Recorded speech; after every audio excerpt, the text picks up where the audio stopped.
गंभीरतापूर्वक बिहार के लिए सेवा भाव और ईमानदारी के साथ काम करके दिखाना है। इतनी बड़ी जिम्मेदारी शीर्ष नेतृत्व ने सौंपी है। मेरा उसके ऊपर कोई भी टिप्पणी करना अनावश्यक होगा। तो शीर्ष नेतृत्व से सवाल करें आप। बिहार विधानसभा चुनाव से पहले जो संकल्प पत्र एनडीए ने जारी किया था, अब क्या उस पर आप लोग खरे उतरेंगे? समय के साथ अगर आदमी परिवर्तित होता है तो समय के साथ नीतियों का परिवर्तन होना भी जरूरी है। उसी नीति को परिवर्तित करते हुए आज 10,000 रुपए के आर्थिक सहयोग हर एक जीविका दीदी को देने का सरकार ने काम किया। नमस्कार, आप देखना शुरू कर दिए हैं दर्श न्यूज और मैं हूं कुमार मनीष। देखिए, बिहार सरकार के मंत्री अभी हमारे साथ है श्रेयसी सिंह। पहला विभाग का पदभार आप संभाल लिए, कैसा लग रहा है? देखिए, कहीं ना कहीं अच्छा भी लग रहा है, प्रसन्नता भी है, लेकिन साथ ही साथ इस बड़ी जिम्मेदारी का एहसास है।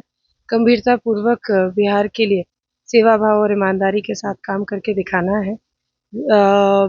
इतनी बड़ी जिम्मेदारी शीर्ष नेतृत्व ने सौंपी है। तहे दिल से उनका आभार प्रकट करती हूँ और उम्मीद यही रखती हूँ अपने आप से कि अच्छा काम करके दिखा सकूँ। स्पोर्ट्स से जुड़ी है, इसलिए खेल भी आपके के खाते में गया है। जी। उसका पदभार कब लेने जा रही है? मंगलवार को। मंगलवार। जी। क्या रहेगा खेल के प्रति, युवाओं के प्रति क्या कैसे देख रहे हैं? खेल की चर्चा खेल विभाग में करेंगे। खेल की चर्चा करेंगे यहाँ की चर्चा यहाँ पर। जी। गृह विभाग पहली बार 20 साल के बाद गृह विभाग जो है भारतीय जनता पार्टी के खाते में आया है। ऐसे में आप कैसे देख रही हैं मुख्यमंत्री गृह विभाग? शीर्ष नेतृत्व का निर्णय है। पांचों पार्टी ने बैठकर आपस में ये बात की है। मेरा उसके ऊपर कोई भी टिप्पणी करना अनावश्यक होगा। तो शीर्ष नेतृत्व से सवाल करें आप। बिहार विधानसभा चुनाव से पहले जो संकल्प पत्र एनडीए ने जारी किया था, अब क्या उस पर आप लोग खरे उतरेंगे? ऑफ कोर्स पूरी मंशा यही रहेगी कि जो काम हम लोगों ने वादा किया है वो काम धरातल पर उतारे।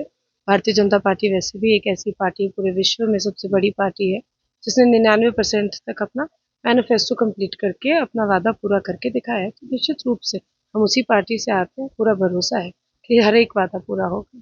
विपक्ष लगातार सवाल खड़ा कर रही है।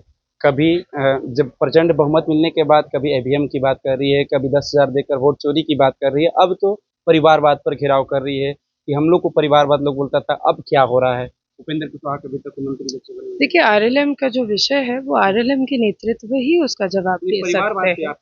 जैसा मैंने कहा कि ये जो इशू आपने उठाया है ये आरएलएम का इशू है। आरएलएम की शीर्ष नेतृत्व इसका जवाब बेहतर तरीके से दे सकते हैं। दूसरा, आपने जो जीविका दीदी की योजना की बात की, जीविका दीदी की योजना कोई नई नहीं शुरू की गई है। समय के साथ अगर आदमी परिवर्तित होता है तो समय के साथ नीतियों का परिवर्तन होना भी जरूरी है। उसी नीति को परिवर्तित करते हुए आज 10,000 रुपए के आर्थिक सहयोग हर एक जीविका दीदी को देने का सरकार ने काम किया। एक तरफ ये बात है नीतियों को परिवर्तित करने का, दूसरी तरफ माननीय प्रधानमंत्री नरेंद्र मोदी जी की बात है। उन्होंने अनेकों बार संसद भवन में कहा है कि यदि विपक्ष बार बार इस तरह का आरोप लगाती है तो क्यों ना विपक्ष हमारे साथ वन नेशन वन इलेक्शन में साथ आ जाए। लेकिन विपक्ष वहां भी साथ नहीं आता, तो पूरी तरीके से झूठ और जुमलाबाजी फैलाने का ये लोग माहौल कर रहे हैं। धन्यवाद। चलिए, तो पदभार संभालने के बाद हमारे साथ बिहार सरकार के मंत्री श्रेयसी सिंह क्या कुछ कहते हुए नजर आई, आपको मैंने सुनवाने का काम किया। फिलहाल इस खबर में इतना ही, छोड़ जाते हैं। दीजिए हमें इजाजत। धन्यवाद।